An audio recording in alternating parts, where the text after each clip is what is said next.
श्रीजगन्नाथ सहस्रनाम स्तोत्रम्। ॐ श्रीजगन्नाथाय नमो नमः। चतुर्भुजो जगन्नाथ कण्ठशोभितकौस्तुभः पद्मनाभो वेदगर्भश्च चन्द्रसूर्यविलोचनः। जगन्नाथो लोकनाथो नीलाद्रिशः परो हरिः। दीनबन्धुरया सिन्धु कृपालुः जनरक्षकः। काम्भुपाणिः चक्रपाणिः पद्मनाभो नरोत्तमः। जगतां पालको व्यापी सर्वव्यापी सुरेश्वर। लोकराजो देवराज शक्रो भूपश्च भूपतिः। नीलाद्रिपतिनाथश्च अनन्तः पुरुषोत्तमः। ताक्षर्योऽध्याय कल्पतरु विमला प्रीतिवर्धना। बलभद्रो वासुदेव माधवो मधुसूदना। दैत्यारी पुण्ड्रीकाक्षो वनमाली बलप्रिय। ब्रह्मा विष्णु विष्णुवंशो मुरारी कृष्णकेशव। श्रीराम सच्चिदानन्दो गोविन्द परमेश्वर। विष्णु जिष्णुर्महाविष्णु प्रभो विष्णु महेश्वर। श्रीजगन्नाथ सहस्रनाम स्तोत्रम्। लोककर्ता जगन्नाथो महाकर्ता महायशः। महर्षि कपिलाचार्यो लोकाचारी सुरो हरिः। आत्मा च जीवपालश्च सुरः संसारपालकः। एको नैमो मम प्रियो ब्रह्मवादी महेश्वर। द्विभुजश्च चतुर्बाहु शतबाहु सहस्रकः। पद्मपत्र विशालाक्ष पद्मगर्भः परो हरिः। पद्महस्तो देवपालो दैत्यारिर्दैत्यनाशनः। चतुर्मूर्तिश्च चतुर्बाहुश्चतुराननः सेवितः। पद्महस्तश्चक्रपाणिः शङ्खहस्तो गदाधरः। महावैकुण्ठवासी च लक्ष्मीप्रीतिकरः सदा। विश्वनाथ प्रतिदक्षश्च सर्वदेव प्रियङ्करः। विश्वव्यापी दारुरूपश्चन्द्रसूर्यविलोचनः। गुप्तगङ्गगोपलब्धिश्च तुलसीप्रतिवर्धना। जगदीश श्रीनिवास श्रीपति श्रीगदाग्रज। सरस्वती मूलाधार श्रीवत्स श्रीदयानिधि। प्रजापति भृगुपति भार्गवो नीलसुन्दर। योगमया गुणारूपो जगदोनीश्वरो हरिः। आदित्य प्रलयोद्वारी आदौ संसारपालक। कृपावेष्टि पद्मपाणिर्मूर्तिर्जगदाश्रय। पद्मनाभो निराकार निर्लिप्त पुरुषोत्तम। कृपाकर जगद्व्यापी श्रीकर शङ्खशोभित। समुद्रकोटि गम्भीरो देवता प्रीतिद सदा। शूरपतिर्भूतपतिर्ब्रह्मचारी पुरन्दर आकाशवायुमूर्तिर्श्च ब्रह्ममूर्तिर्जलेषु स्थिता ब्रह्मा विष्णुर्दृष्टिपाल परमामृतदायक परमानन्दसम्पूर्ण पुण्यदेवपरायण धनी च धनदाता च धनगर्वो महेश्वर पाशपाणि सर्वजीव सर्वसंसाररक्षक देवकर्ता ब्रह्मकर्ता वसिष्ठो ब्रह्मपालक जगत्पति सुराचार्यो जगद्व्यापी जितेन्द्रिय महामूर्ति विश्वमूर्तिर्महाबुद्धि पराक्रम सर्वबीजार्थचारी च द्रष्टा वेदपति सदा सर्वजीवस्य जीवश्च गोपतिर्मरुतां पति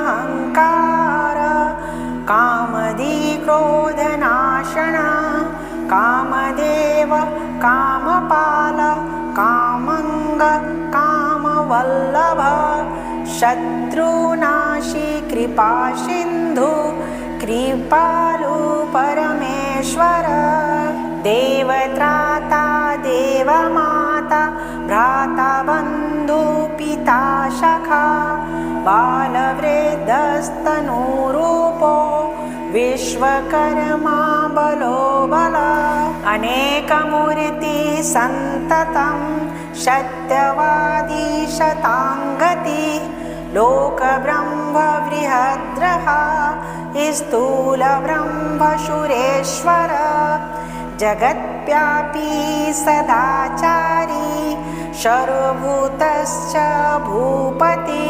दुर्गपालः क्षेत्रनाथो रतीशो रतिनायक बली विश्वबलाचारी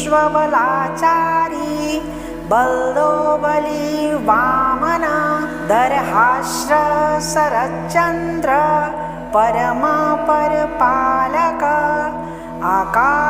आकारदिङ्करान्तो मध्योकारो स्वरूपधिक अस्तुतीयस्थायी समोपाश्च स्वाहाकार स्वधाकर मतस्य कूर्मो वराहश्च नरसिंहश्च वामन परशुरामो महावीर्यो रामो दशरथात्मज देवकी नंदन श्रेष्ठो नृहरि नरपालक वनमाली देहधारी पद्ममाली विभूषण मल्लिका मालधारी च जातियुथित प्रियः सदा बृहस्पतिता महापिता ब्राह्मणो ब्राह्मणप्रिय कल्पराज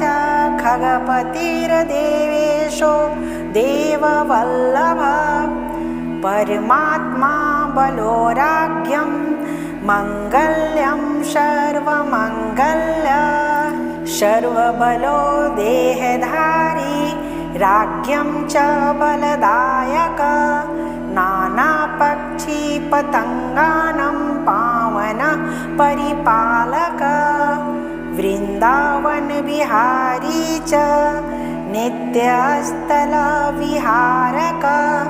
क्षेत्रपालो मानवश्च भुवनो भवपालक सत्यं रजस्तमो बुद्धिरहङ्कार परोऽपि च आकाशं गः रवि सोमो धरित्री धरणीधर निश्चिन्तो योगिनीद्रश्च कृपालुः देवदा कृपालुः देहधारक कमलाक्ष स्वयंभूत कृष्णवर्णतो वनप्रिय कल्पद्रुमपादपारी कल्पहारी स्वयं हरि देवानं च गुरु सर्वदेवरूपो नमस्कृता निगमागमचारी च कृष्णगम्य स्वयं यश नारायणो नराणां च लोकानां प्रभुरुत्तमा जीवानां परमात्मा च जगन्धद्परो यमा भूतावासो परोक्षश्च सर्ववासी चराश्रय भागीरथी मनोबुद्धिर्भिर्भव मृत्यु परिस्थिति संसार प्रणयी प्रीत संसार रक्षक सदा नानावर्णधरो देवो नानापुष्पविभूषण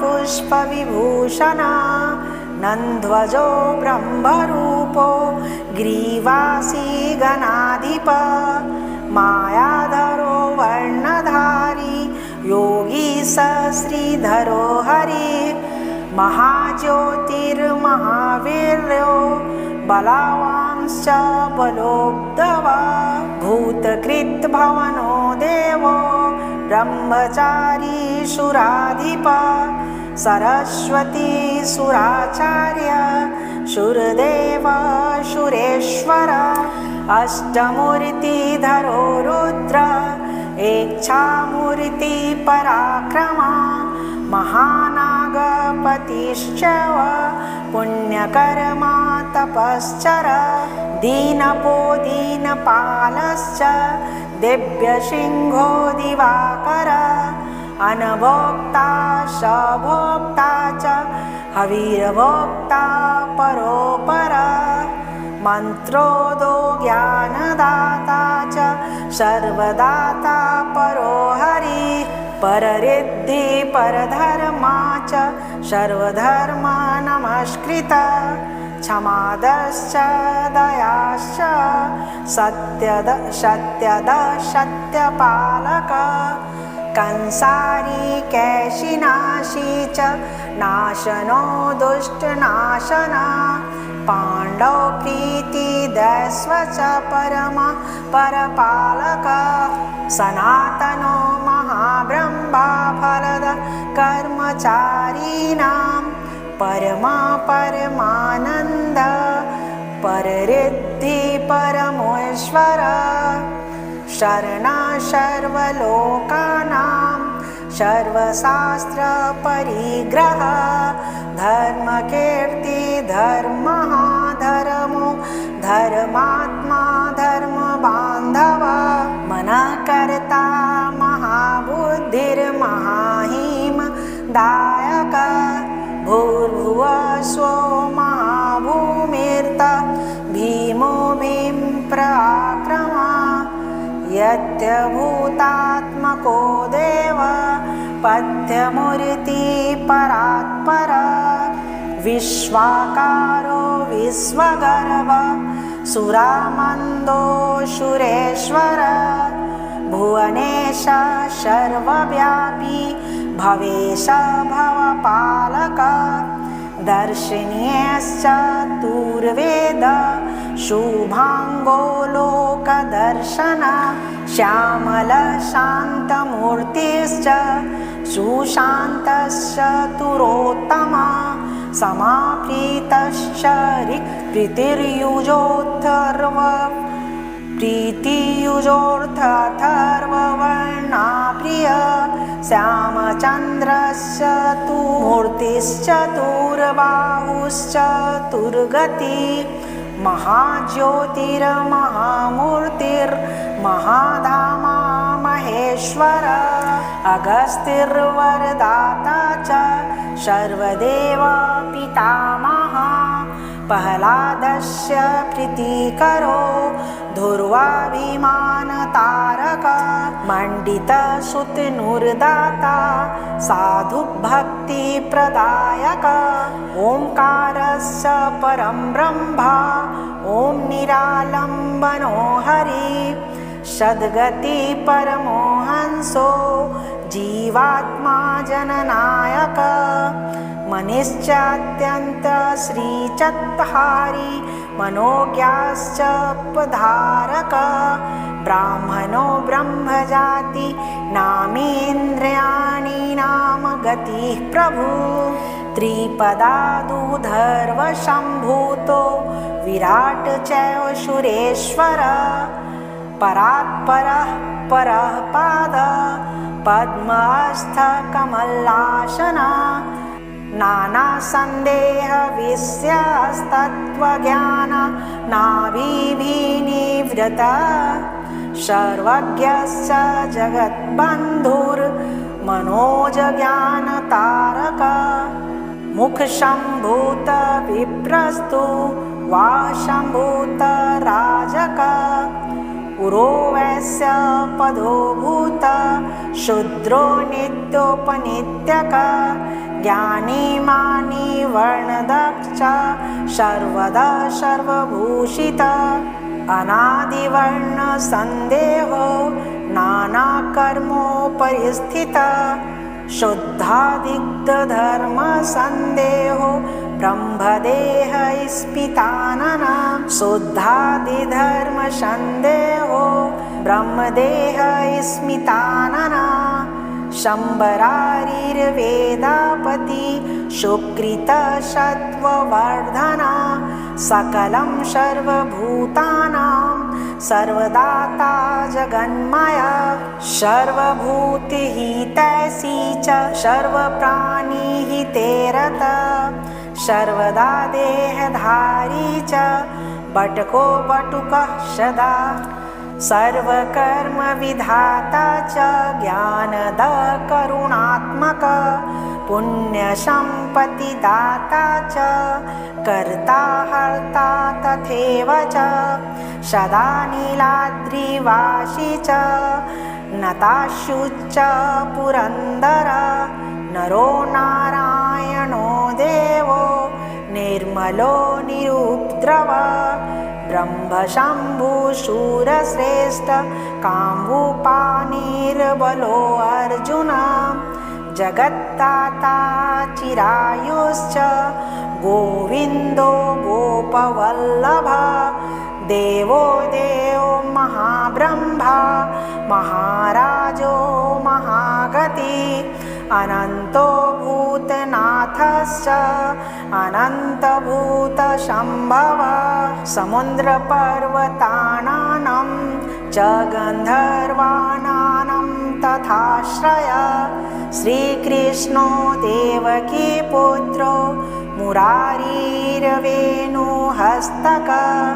जगत्स्थायी जगद्व्यापी सर्वसंसारभूतिद रत्नगर्भो रत्नहस्तो रत्नकारसुतापति कन्दर्पक्षकारी च कामदेव पितामह कोटिभास्कर संज्योति कोटिचन्द्रशुशीतला कोटिचन्द्रपलावण्या काममूर्तिर्बृहत्तप मथुरापुरवासी च द्वारिको द्वारिकापति वसन्तऋतुनाथश्च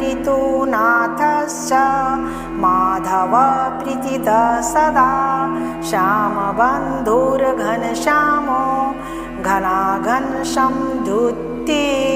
अनन्तकल्पवासी च कल्पसाक्षी च कल्पकृत सत्यनाथ सत्यचारी सत्यवादी सदा स्थित चतुर्मूर्तिश्च चतुर्बाहु चतुर्युगपवित्तिर्भव रामकृष्णो युगान्तश्च बलभद्रो बलो बली लक्ष्मीनारायणो देव शालग्रामशिला प्रभु प्राणोपानशमानश्चो दानव्यानो तथैव च पञ्चात्मा पञ्चतत्त्वं च शरणागत पालक यत् किञ्चित् दृश्यते लोके तत् सर्वं जगदीश्वर जगदीशो